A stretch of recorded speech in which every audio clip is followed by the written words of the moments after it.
I had a student of mine who's a 12 handicap ask me recently, hey, when I'm practicing my bump and run, what should I accept as an acceptable distance from the hole as his goal?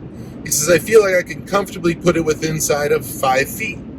And that to him was satisfying. So I said to him very specifically, well, if your goal is to put the ball within inside of 5 feet, you're probably going to be a really consistent 12 handicap. You want to be better? You want to be a 6 handicap? Drop that down to a 3-foot perimeter.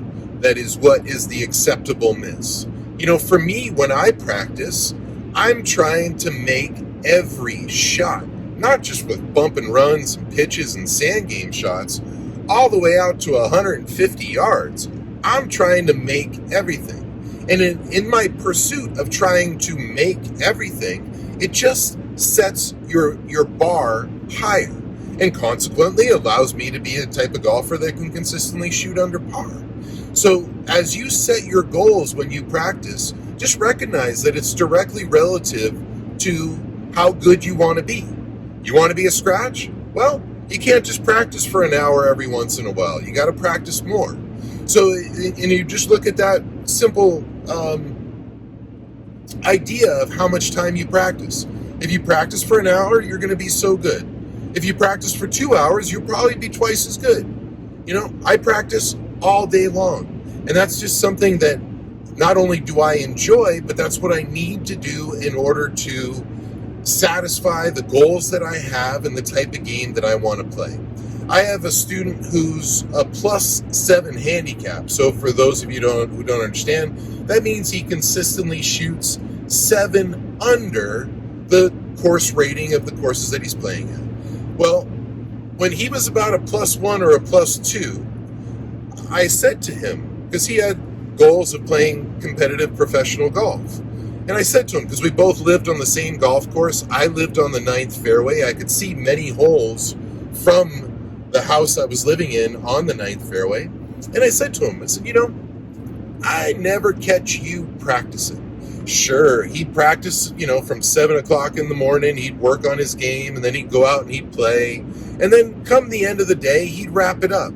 Well, for me, at the end of the day, when the sun is setting, that's my favorite time to wrap up my day's work of golf by working on my short game, you know, watching the sun go down. And, you know, for me, I would always use this phrase where I would play or practice until dark 30.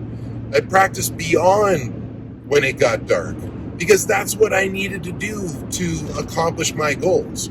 Well, when I said to him, I never catch you practicing, the very next day he starts working on his game right in front of the house I'm living in on the 9th hole.